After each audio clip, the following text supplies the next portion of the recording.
Les citoyens chinois expriment aussi leur colère contre un autre type de censure.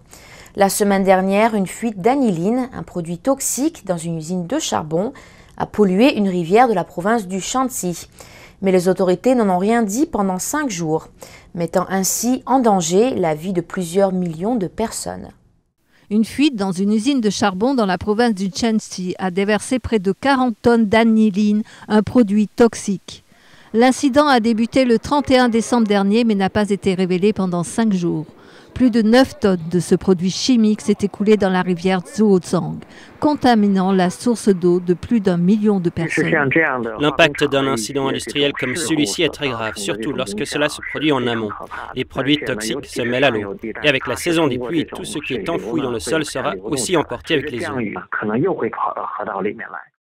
Selon l'Agence américaine de protection de l'environnement, l'aniline peut endommager les poumons et le système respiratoire. C'est aussi un produit cancérigène. Il semblerait qu'un tuyau cassé dans l'usine Fangguang de Tangji ait provoqué la fuite.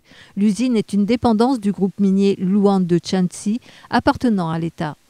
De villes en aval de l'usine ont coupé l'approvisionnement en eau sans aucun avertissement. Les citoyens sont en colère que les autorités ne leur aient pas laissé le temps de se préparer.